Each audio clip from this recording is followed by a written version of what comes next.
Assalamualaikum warahmatullahi wabarakatuh. Bismillahirrahmanirrahim. Akhir Nabi Mustafa Muhammad sallallahu alaihi wasallam wa ghafadil anbiya wal mursalin wal awliya wa syuhada was salihin wa sahabati wa tabi'in wa ulama wal musannifin wa jama'atil muqarrabin khususan Sayyidina Abdul Qadir Jilani wa musannif hadzal kitab qaddasallahu sirrahu wa nawwara darihi wa yawli darajatihim wa a'ada alaina barakatuhu wa amdana alaina ghusqaramati wa nafa'ana bi ulumihi semoga fadil muslimin wal muslimat wal mu'minin wal mu'minat Allahumma ighfir lahum warhamhum wa'afi wa'fu anhum waj'al jannatahum wa li ridha illa bi rasulillah ni hadin salihah wa jabi kulli khair wa li tafi kulli syarr bi sirril Fatihah. A'udzu billahi minasyaitonir rajim. Bismillahirrahmanirrahim. Alhamdulillahirabbil alamin arrahmanir rahim maliki yaumiddin. Iyyaka na'budu wa iyyaka nasta'in. Ihdinas siratal mustaqim. Siratal ladzina an'amta 'alaihim ghairil maghdubi 'alaihim waladdallin. Amin. Bismillahirrahmanirrahim. Babuz Dzuhiyah, bab menerangkan tentang kurban. Az-Dzuhiyatu sunnatun mu'akkadatun fi jami'il jihad wa yujdi ta'aqquduha fi haqqil hujjaj bi Mina. Az-Dzuhiyah adapun kurban sunnatun itu hukumnya sunnat mu'akkadatun yang sangat dikukuhkan fi jami'il jihad dari semua arah. Fi jami'il jihadi dari semua arah. Maksudnya semua arah adalah ay min ahlil bawati wal khadal was safar sawaun al hajj wa ghairuhu, baik orang itu masih berada di rumah tidak dalam bepergian ataupun musafir, orang itu adalah orang desa ataupun orang kota, atau orang itu sedang melaksanakan ibadah haji ataupun tidak, semuanya mempunyai sunat muakkad untuk melakukan ibadah kurban menurut pendapatnya Imam Syafi'i dan Imam Malik gitu. Tetapi kalau pendapat Imam Abu Hanifah, korban itu hukumnya wajib. Kalau menurut pendapat Imam Abu Hanifah, korban hukumnya wajib bagi al-mukim al-musir fil amsor, yaitu apabila orang itu tidak dalam bepergian, dia mampu untuk melakukan korban dan dia berada di amsor di tengah-tengah masyarakat, hidup di tengah-tengah masyarakat. Kalau dia dalam bepergian berarti tidak wajib. Wajib apabila dia berada di tengah-tengah masyarakat dan dia mampu, maka hukumnya wajib menurut pendapat Imam Abu Hanifah. Wa yazidu ta'aqquduha fi haqqil hujjat bi Mina. Kemudian pendapatnya Imam Syafi'i adalah lebih sangat dikuatkan sunnatnya melakukan dzuhiyah bagi orang yang sedang melakukan ibadah haji ketika berada di Mina. Wa yadkhulu waqtuha, kemudian waktunya ibadah kurban adalah wa yadkhulu waqtuha idza tala'at asy-syamsu wa madha zamanin yasa'u sholatal id wa khutbataihi wa yastamiru adaan ila ghurubi syamsi akhir ayyamit tasyrik as-salasa. Adapun waktu wajibnya melaksanakan ibadah kurban adalah yaitu mulai terbitnya matahari pada hari raya Idul Adha tanggal 10 Dzulhijjah. Setelah terbit kemudian selang waktu cukup untuk melakukan sholat 2 rakaat, sholat Id 2 rakaat dan 2 khutbah Idul Id. Ya, maka itu adalah sudah mulai. Nah, jadi ukurannya adalah matahari sudah terbit, kemudian ada selang, ada jeda waktu cukup untuk melakukan sholat 2 rakaat dan 2 khutbah Id. Maka itu adalah sudah mulai wajibnya menjalankan ibadah kurban. Makanya kalau sholat Idul Adha sunatnya secara fikih adalah lebih pagi lebih bagus kalau sholat Idul Adha. Tapi kalau sholat Idul Fitri adalah sunatnya malah agak siang, ya, lebih siang. Karena elatnya kalau Idul Fitri adalah supaya waktunya zakat fitrah itu lebih panjang. Nah, jadi sholatnya lebih siang. Tetapi kalau Idul Adha lebih pagi supaya masuk waktunya ibadah kurban itu lebih pagi. Dari sunatnya. Kemudian mulai dari terbitnya matahari pada tanggal 10 Dzulhijjah itu setelah jeda waktu cukup untuk melakukan 2 sholat dan 2 khutbah sampai akhir dari hari Tasyrik yang ketiga. Hari Tasyrik, karena Tasyrik itu adalah 3 hari ya. Berarti waktu wajibnya Duhiyah atau kurban adalah tanggal 10 Dzulhijjah, 11, 12, 13. Berarti 4 hari ini adalah waktu ada istilahnya ya. Waktu ada melakukan ibadah kurban. Meskipun nanti kalau sudah lepas dari waktu ini, ada 2 pendapat ulama. Ada yang mengatakan seandainya dilakukan menjadi ibadah tatawu. Maksudnya tatawu adalah ibadah hadiah ataupun istilah sedekah biasa. Ada yang mengatakan tetap kurban tetapi statusnya qadha. Jadi ada 2 macam pendapat. Kemudian faman dzabakha dhuhiyatahu qabla dukhuli waqtiha lam taqa lahu dhuhiyatan wa kadza man dzabakha ba'da khuruji waqtiha illa idza nadhara dhuhiyatan muayyanatan aw dhuhiyatan fi dhimmatihi.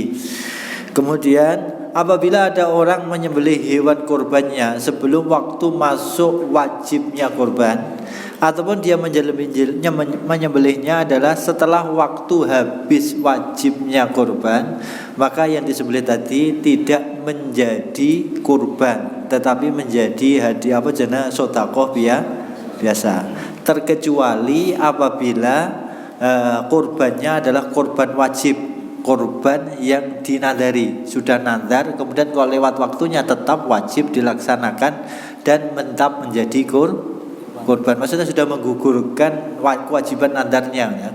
Makanya nanti pendapatnya ada 2 pendapat ulama tadi. Ketika dilakukan setelah waktu habis, itu yang mengatakan adalah menjadi sedekah biasa. Tetapi kalau nadar tetap menggugurkan nadarnya ya. Kemudian pendapat ulama yang lain adalah kalau itu menggugurkan nadarnya ya berarti wajib masih dikatakan kurban. Karena yang diniati adalah korban. Kalau tidak jadi korban berarti masih menjadi tanggungan. Itu pendapat ulama yang mengatakan adalah menjadi qadha. Jadi tetap ibadahnya itu statusnya korban tetapi qadha.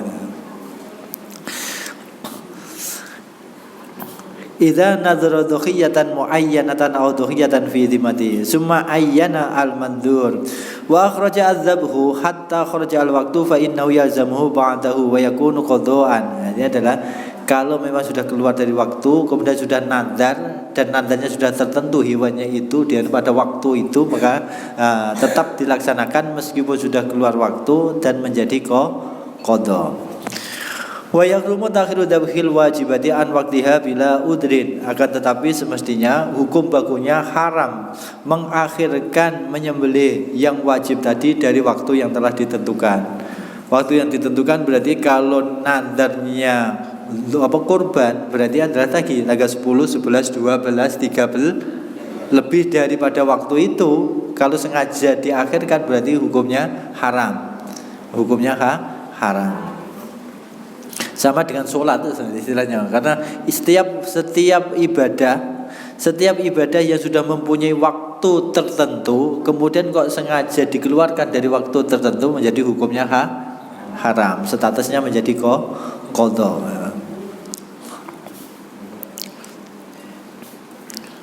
Wala tasihu at-tadhiyah illa bil an'am. Kemudian tidak sah melakukan ibadah korban terkecuali dengan hewan an'am. An'am itu adalah hewan berkaki 4 ya, istilahnya. Ya, hewan peliharaan berkaki 4 itu adalah an'am. Wa afdaluha, adapun yang paling utama dari an'am tersebut adalah ba'irun, yaitu unta. Summa baqaratun, kemudian baqarah sapi, summa satun, kemudian sapi. Ya, kemudian kambing. Kemudian kambing. Tapi ini menurut pendapatnya ya. Menurut pendapatnya Imam Syafi'i, kembali lagi Imam Syafi'i, Imam Abu Hanifah mengatakan yang paling utama adalah unta, kemudian sapi, kemudian kambing. Tapi kalau menurut pendapatnya Imam Malik malah terbalik. Yang paling utama adalah kambing. Yang pertama paling utama kambing, kemudian sapi, kemudian unta. Wallahu alam alasannya. Kemudian wasab'u syiyahin afdalu min ba'irin wadh-dhanu afdalu minal ma'zi wa yasihu bidzakar wal unsa illa in kanat khubla. Kemudian melakukan ibadah kurban tadi adalah seandainya orang itu kaya raya, kemudian kurbannya 7 kambing dengan 1 unta, itu lebih baik 7 kambing dibandingkan 1 unta. Seandainya melakukan 7 kambing ya, kemudian dengan 1 unta, itu lebih utama menggunakan 7 kambing. Wadh-dhanu afdalu minal ma'zi. Kemudian berkorban kambing yang jenisnya domba itu lebih utama dibandingkan kambing yang kecil. Kayak orang Jawa apa? Kacang. Jadi kambing yang jenisnya besar, tinggi besar itu lebih utama dibandingkan kambing-kambing yang kecil itu. Kemudian wayasihu bidzakari wal unsa, dan berkorban itu boleh menggunakan jantan, boleh betina, terkecuali kalau betina itu dalam keadaan hamil. Bunting. Jadi terkecuali kalau betina itu dalam keadaan bunting. Kemudian kalau kalau jantan dengan betina lebih utama jantannya, terkecuali kalau betina itu dalam keadaan bahasa Jawanya itu majer. Majer apa? Majer itu istilah apa yang tidak bisa bunting apa? Mandul lah manusia. Jadi apa? Kambing betina itu lebih utama digunakan untuk kurban ataupun bahkan yang satu akikah. Apabila kambing itu adalah kambing yang majer tadi ya, kambing yang tidak bisa bunting, itu lebih utama dibandingkan jantannya. Tetapi kalau tidak seperti itu, lebih utama jantan daripada betina.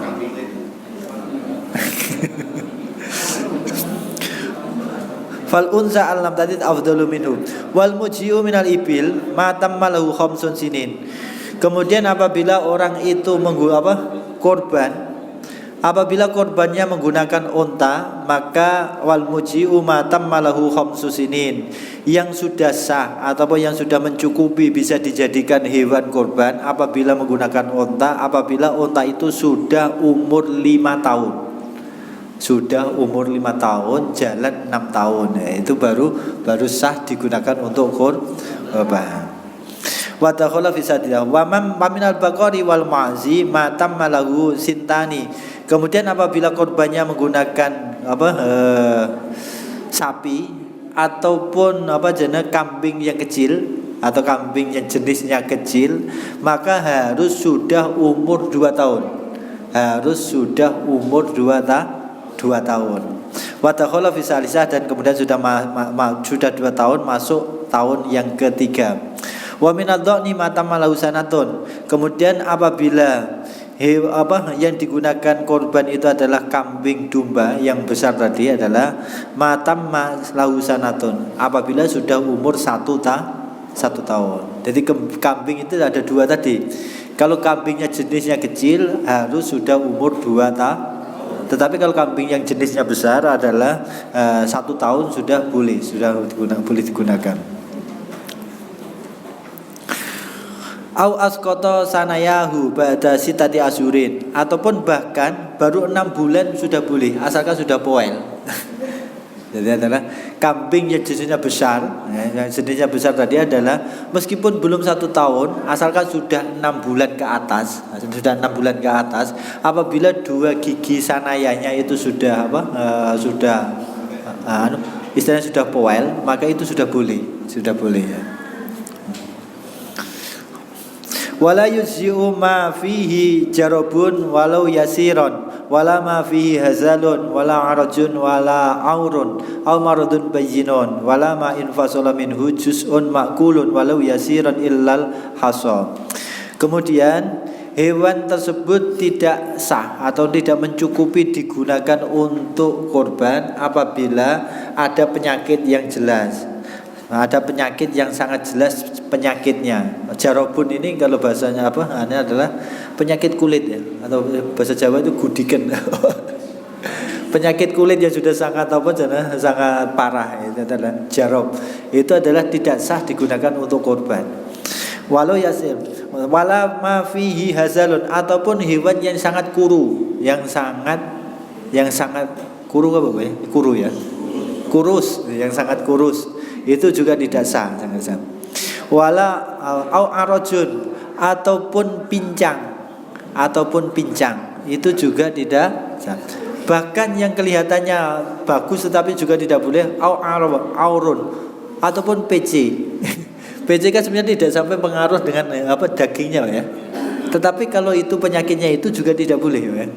Tidak mencukupi awar. Bahwa alasannya apa, tapi ini dasar hadis Nabi ya.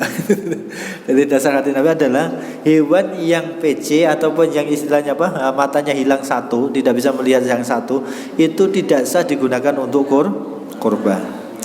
Au maradun bayyinun, ataupun hewan yang sudah sangat jelas sakit nanti. Wala ma in fasala minhu juz'un ma'kulun, ataupun hewan-hewan yang terpotong anggota badan yang bisa termakan.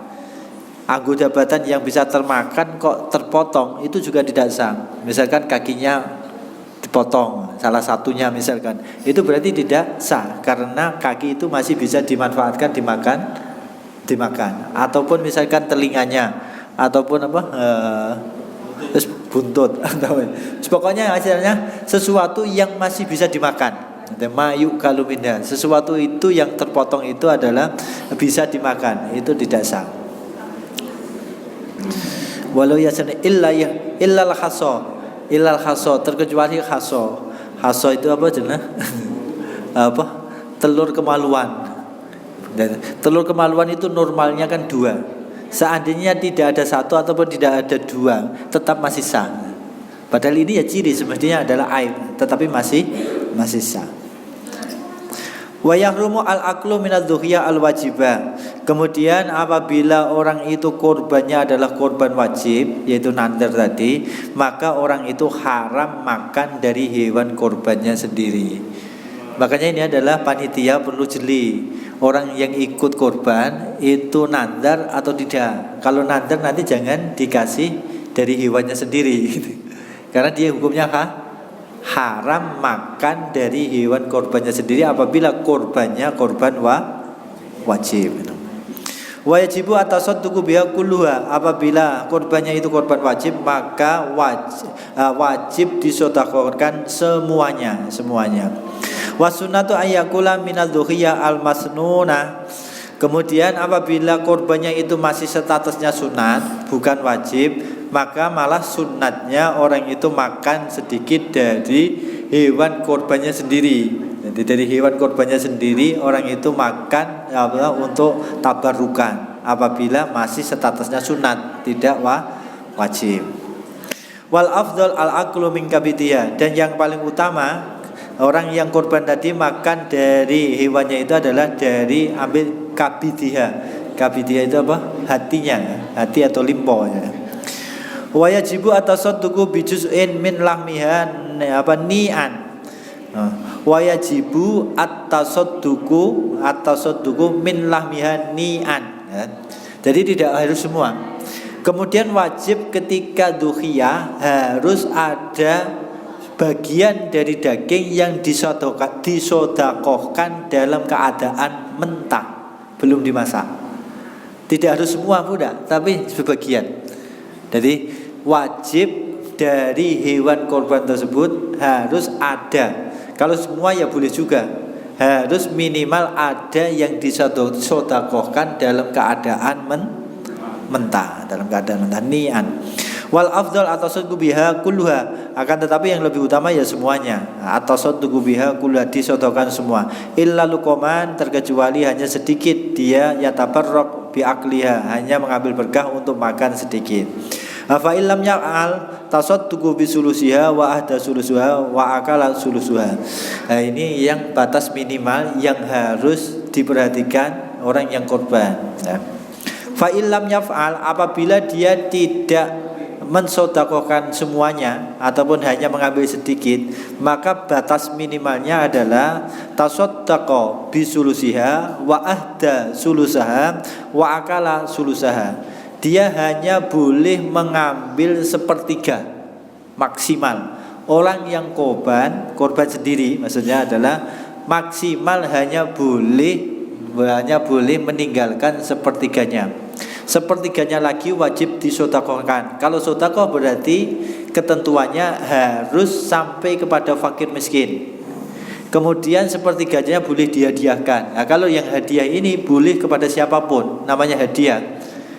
Jangankan sesama orang muslim, orang kaya tapi muslim, orang non muslim pun boleh dikasih karena hadiah, gitu ya. Jadi yang seperti apa? Seandainya ini ada orang korban, kemudian dia ditangani sendiri, maka batas minimalnya adalah dia boleh mengambil sepertiga.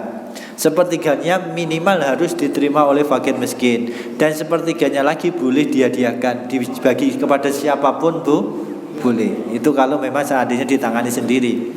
Kalau ditangani oleh panitia ya harus harus rela kebijakan panitia gitu.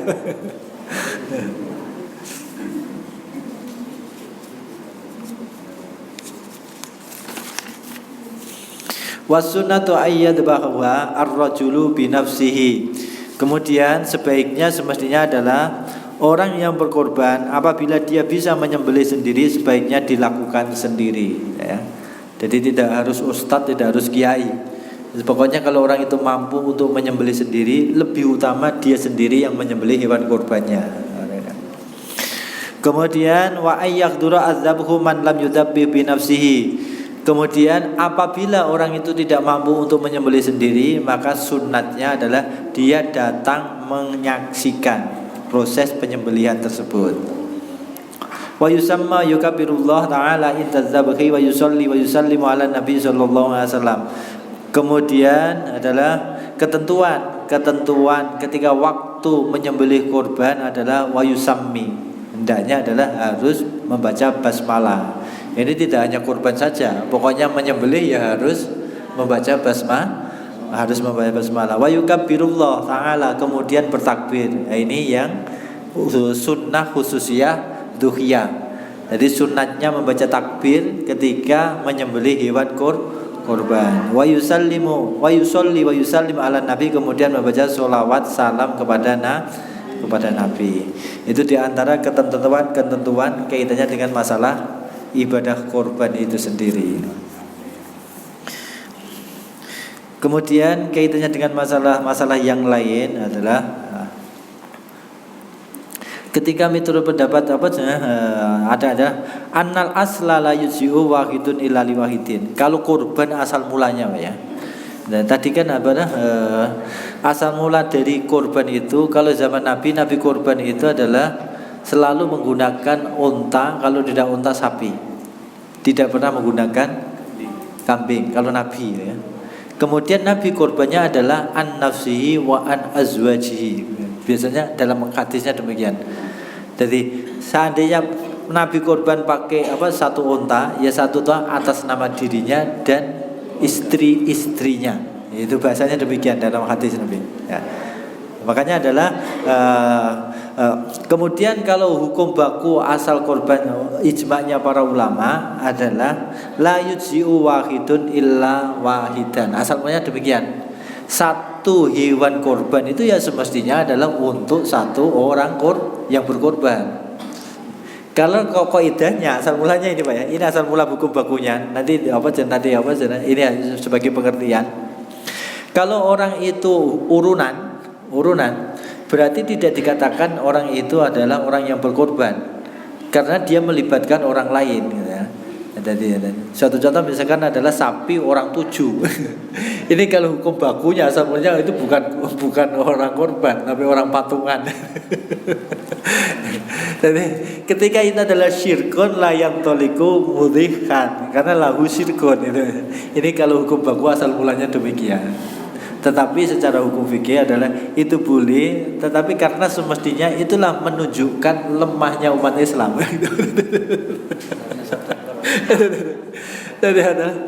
Jadi sampai hukum fikih mengatakan apa jana? Al-baqaru an sab'in, kemudian al-ilbu an sab'in, itu karena dalilul fakiru asyar'i, karena sudah hinanya orang Islam, karena sudah itu tadi orang yang korban patungan saja sudah dalil sebenarnya, apalagi yang tidak korban itu. Ini hukum baku asal mula kita mengambil apa jana? Mengambil keterangan dari Bidayatul Mujtahid, asal mulanya demikian. Jadi orang itu sempurna khutbahnya itu ketika adalah satu hewan untuk satu orang, asal mulanya demikian. Ya. Kemudian boleh diatasnamakan lagi adalah kalau diatasnamakan hanya dirinya kepada orang-orang yang wajib dinafkahinya secara syariat. Karena Nabi tadi adalah atas nama dirinya dan istri-istrinya. Nah, istri-istrinya ini adalah orang yang wajib dinafkahi oleh Nabi, bukan patungan. Makanya kalau ulama asal mulanya sepakatnya adalah kalau patungan tidak dikatakan kurban. Jadi meskipun atas namanya itu lebih dari satu orang, itu bukan patungan. Ini hukum baku asal mulanya. Nah, jadi Nabi itu adalah satu unta untuk dirinya dan keluarganya. Jadi yang korban ya Nabi, cuma di atas namakan dirinya dan istri-istrinya. Tetapi kalau tadi istilahnya apa jana al-iblu ansabin anamsabin, itu hanya kiasan saja, bukan hukum baku korban, tapi dikiaskan dengan hukum membayar dam, hadiah. Jadi kalau hadiah dalam membayar dam, orang haji yang melakukan muharramat itu kan ada kewajiban untuk membayar dam. Membayar damnya adalah puasa ataupun diantaranya lagi adalah menyembelih kambing. Itu adalah kalau kambing satu orang untuk satu orang. Tetapi kalau unta bisa untuk 7 orang. Itu yang hukum bakunya dari satu sapi ataupun untuk 7 orang, bukan masalah kurban, gitu ya. Kalau korban itu seandainya di atas namakan lebih dari satu orang, itu ketika adalah satu keluarga, gitu ya. Asal mulanya demikian. Kalau satu keluarga, satu sapi ataupun satu ibil itu sesuai dengan sunnah rasulnya. Tetapi kalau patungan itu asal mulanya hukum bakunya tidak. Itu hanya hukum kiasan kepada masalah hadaya ataupun hidayah. Tapi ya sudah, jangan ditentang, nanti malah tidak ada yang korban, sepi mas. Ini hanya pengertian ya. Itu sebagai pengertian hukum bakunya asal mulanya kalau korban itu tidak ada istilah patungan. Itu adalah al-aslu annal asla la yuji'u wahidun illa liwahidin walidzalika ajma'u man'ul ishtirak minadh-dhani. Kemudian wali annal amra bitudhiyah la yataba'at id kana man kana lahu syirkun fi dhuhiyatihi laisa yuqal lahu ismun mudhikhun illa in kana adzalil syar'i. Ini alasannya tadi adalah karena hukum bakunya semestinya asalnya hewan satu itu adalah untuk orang satu. Oleh sebab itu para ulama sepakat apabila orang itu kok korbannya menggunakan dhoni, menggunakan kambing, maka tidak bisa disekutukan kepada yang lain, harus satu karena memang hukum bakunya demikian. Kemudian wali an amro dhuhiyah, wali annal amro bitudhiyah.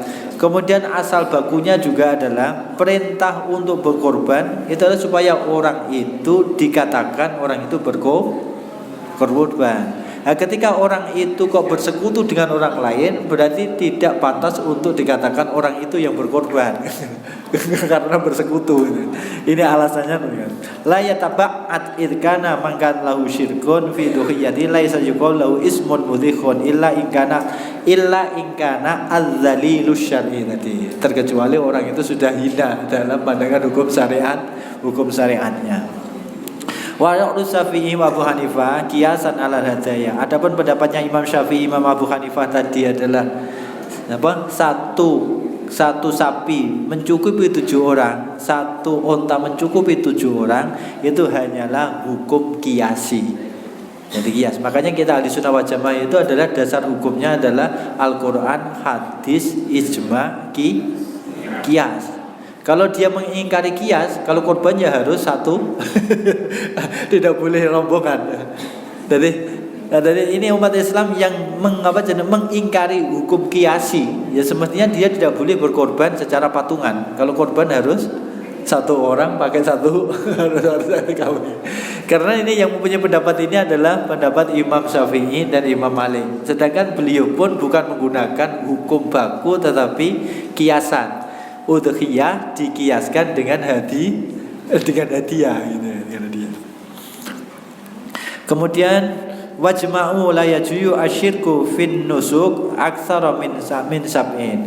Kemudian secara umum tadi kan masih ada khilafiyah. Kemudian secara umum ada ulama ahli fikih sepakat, apabila bersekutu dalam ibadah kurban maka tidak boleh lebih dari 7 orang. Makanya tadi adalah ansabin, maksimal ketika bersekutu itu adalah 7 orang.